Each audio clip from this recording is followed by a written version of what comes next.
भागूबाई, आलात आपण?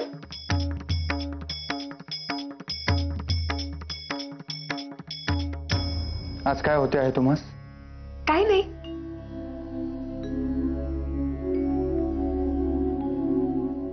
द्या.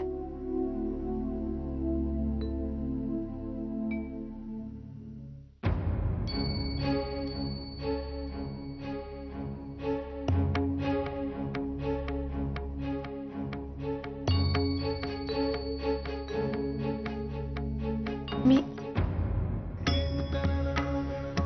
अहो,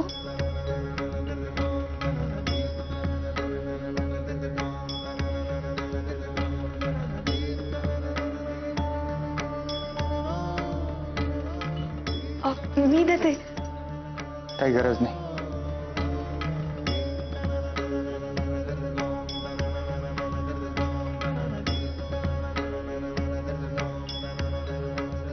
अगोबाई, देवळातून निघताना घेरी येते असे कारण सांगून निघाले होते. ते समजले असेल म्हणून. अगोबाई, आता काय करू? हे तर कडक अबोल्याचे चिन्ह दिसते आहे.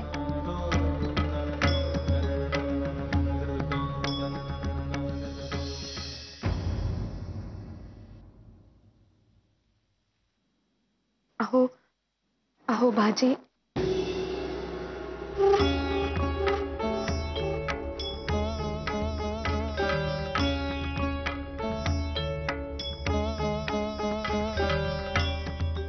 खोटे बोलून देवळातून आले, वर ताई काकूंना सारे सांगितले, म्हणून राग आला आहे तर 4 शब्द बोलून रागवावे. पण हा असला अबोला म्हणजे तोंड दाबून बुक्क्यांचा मारच आहे. ज्याचे त्यासच कळते. फार दडपण आले आहे.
सर्व रात्र गेली, पण मी क्षमा मागून मोकळी का झाले नाही?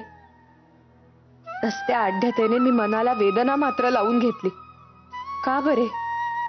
आता जेवण होण्यापूर्वी याबद्दल मन मोकळे करून घेईन, तेव्हा मला बरे वाटेल.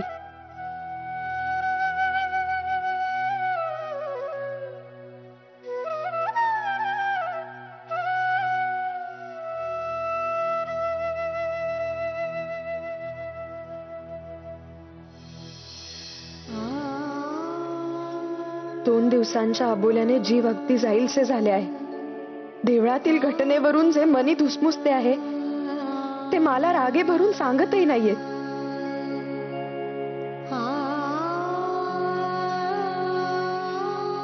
मला तर मेले तर बरे असे झालेच आहे, पण तिकडे तरी काय कमी त्रास होतो आहे का? नाही, आत्ताच याचा सोक्षमोक्ष लावावयास हवा माडीवर जाऊन.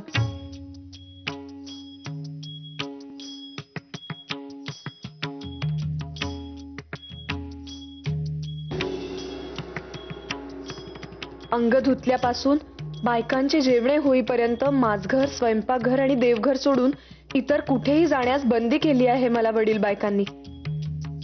अशात माडीवर गेल्याचे कळले तर झालेच कल्याण. पण स्वतः तर माडीवरून खाली येण्याची वेळ झाली. आत्ताच गेले तरच बोलावयास सापडेल. काय करावे? काहीही करून जायलाच हवे. हा बोला सोसणे मला शक्य नाही आता.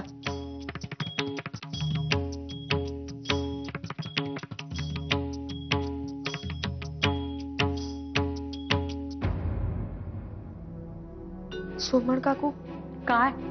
मला की नाही जरा बरे वाटत नाहीये. मी ओवळ्यात जाऊन निसते जरा वेळ. अमाशाने येईन खाली पुन्हा सोवळ्यात. तोपर्यंत तुम्ही पुढे वाढावयास घ्याल ना? हो, घेईन की. बरे.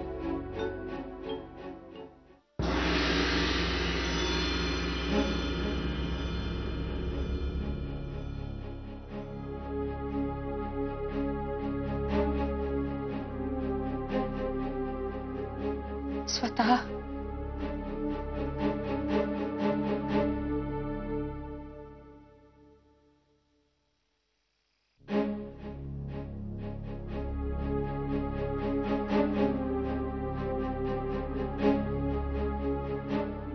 आता मात्र हा बोला अगदी असह्य झाला आहे मला. रागे भरा परंतु बोला माझ्याशी.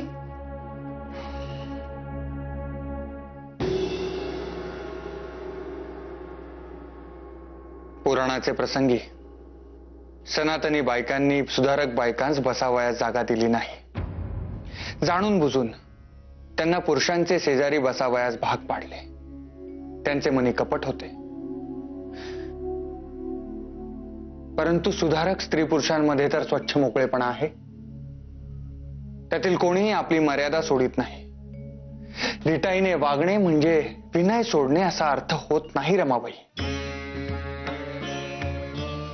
अहो, नाशकास कागलन साहेबास हार घालण्याच्या प्रकरणावरून जे कपट झाले होते त्यावेळी तेथे जशी वागले त्याच कलाने येथेही वागले मी.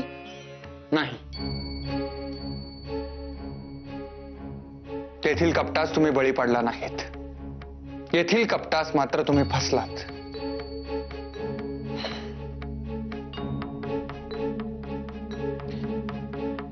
भांबावून आणि रागावून तुम्ही पळ काढलात. तेही स्पष्ट निषेध न नोंदवता बरे नसल्याचे क्षुल्लक कारण सांगून याचा आम्हास राग आला. तेथेच मोकळी जागा बघून धिटाईने बसला असतात तर त्याच बायकांची फजिती झाली असती. त्यांचा हेतू विरजला असता. योग्य मर्यादा पाळून धिटाईने वागले तर स्त्री असो वा पुरुष त्यांस वचक हा बसतोच. नवमतवादी पुरुषांपेक्षा नवमतवादी स्त्रियांस अशा अडथळ्यांना जास्त सामोरे जावे लागणार हे लक्षात घ्या.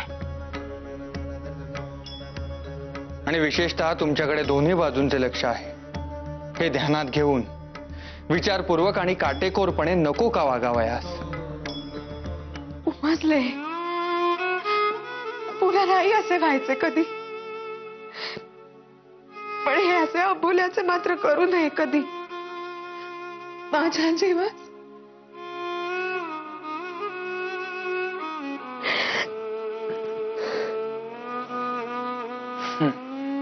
पहिल्यांदा वेड्यासारख्या वागता आणि मग त्याचा तुम्हासही त्रास होतो आणि आम्हासही.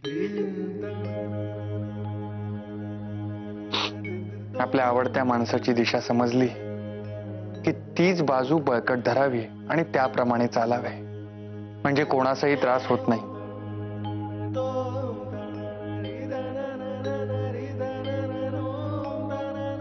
आले का ध्यानात?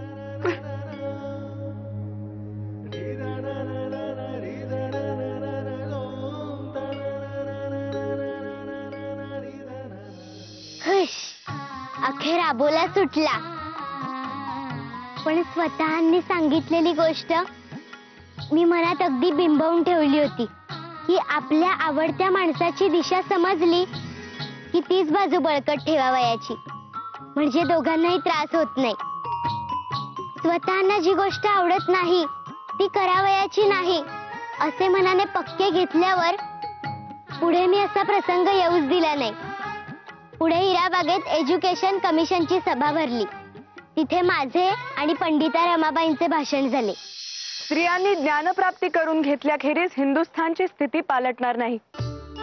सुशिक्षित तरुण आणि त्याची अशिक्षित पत्नी अथवा भगिनी यांच्यामधील बौद्धिक अंतर हे देशोन्नतीच्या मार्गातील मोठेच संकट आहे, असे उद्गार जे राव बहादूर पंडित यांनी काढले होते ते अगदी योग्यच आहेत. कुटुंबात रीत आणि वळण लावण्याचे काम हे स्त्रीच करीत असते. त्यामुळे येणाऱ्या पिढीवरती शिक्षणाचे आणि स्त्री पुरुष समानतेचे संस्कार हे देखील एखादी स्त्रीच करू शकते. माझेच उदाहरण आपणास द्यावयाचे झाले तर मुलींनी पुस्तकात शिवणे हे देखील पाप आहे अशी माझ्या माहेरची धारणा. मी देखील हीच धारणा मनी बाळगून सासरी आले, परंतु स्वतःनी मात्र नेटक्या शब्दात माझी ती धारणा मोडून काढली आणि मला एक नवी दृष्टी दिली. ही नवी दृष्टी मला मिळाली नसती तर कदाचित मी देखील आज फक्त चुलीपाशीच राहिले असते. परंतु शिक्षणाने मला मिळालेल्या या नव्या दृष्टीमुळे मला माझ्या भोवतालच्या स्त्रियांची असहाय्यता समजली आणि त्यांनी शिक्षण घेऊन स्वावलंबी व्हावे आणि मानाने जगावे या मागील निकड देखील समजली आणि मग मी त्या दृष्टीने धडपडू लागले. माझ्याच प्रमाणे जितक्या अधिक स्त्रिया शिकतील तितकीच प्रगतीची वाट अधिक वेगाने आक्रमिता येईल. कारण शिक्षणामुळे केवळ स्त्रियांचेच नव्हे तर आजूबाजूच्या सर्व समाजाचे दुःख समजते आणि उपाय शोधण्यासाठी जीव तळमळू लागतो.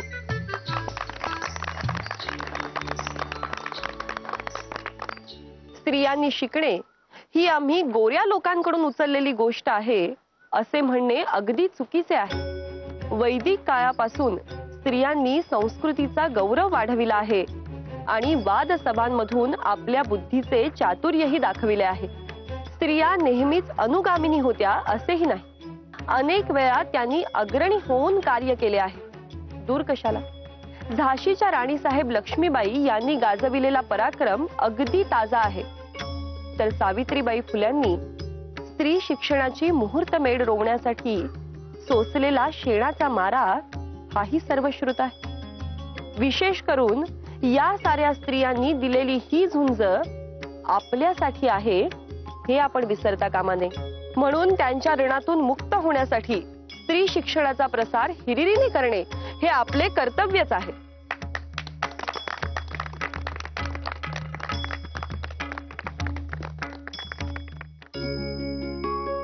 माझे हिराबागेतील भाषण पूर्वीपेक्षा अधिक चांगले झाले असावे.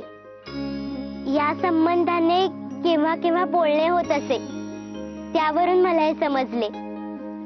आणि हो, ते भाषण आणि गव्हर्नरांकडे केलेला सतत पाठपुरावा त्याचाच हा परिणाम असावा. 17 नोव्हेंबर 1884 साली पुण्यातील बुधवार पेठेतील किबे यांच्या वाड्यात मुलींची शाळा सुरू झाली.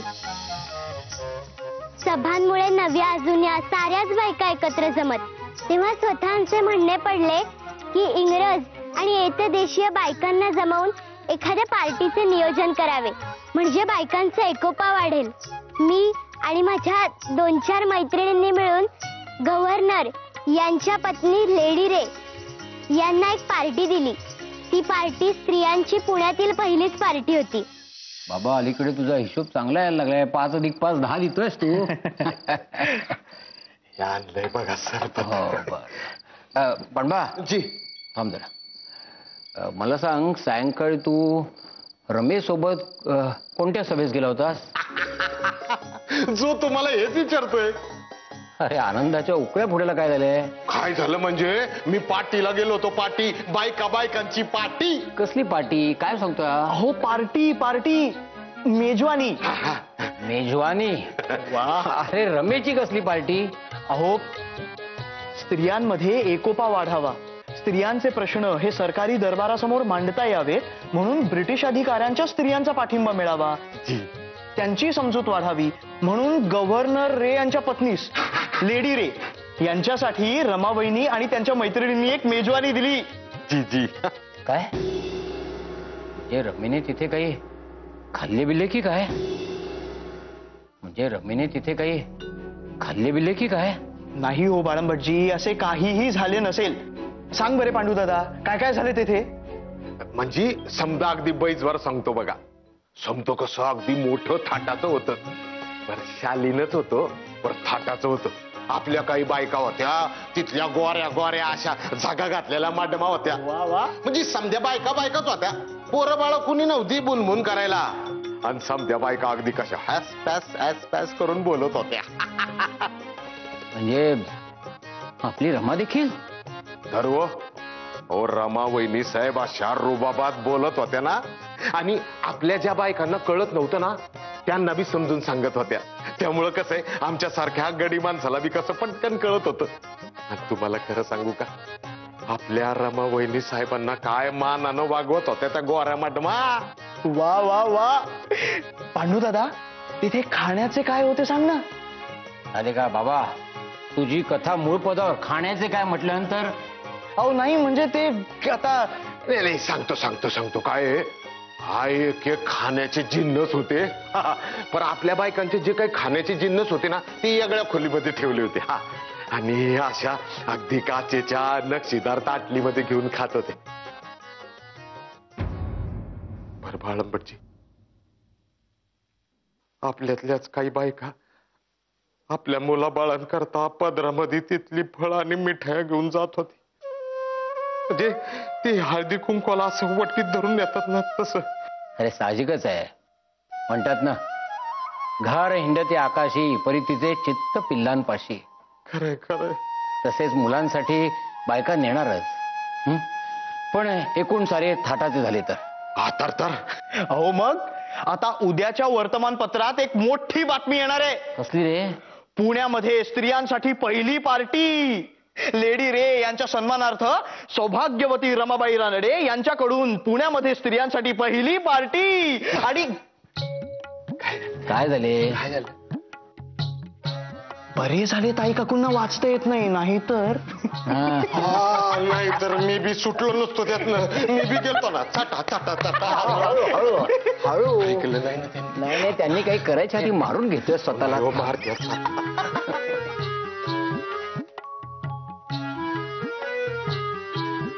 पार्टीमध्ये हिंदू रिवाजाप्रमाणे पान सुपारी हळदी कुंकू वगैरे ठेवलेले असल्यामुळे बायकांना ही पार्टीची पद्धत परकी न वाटता उलट पसंतच पडली.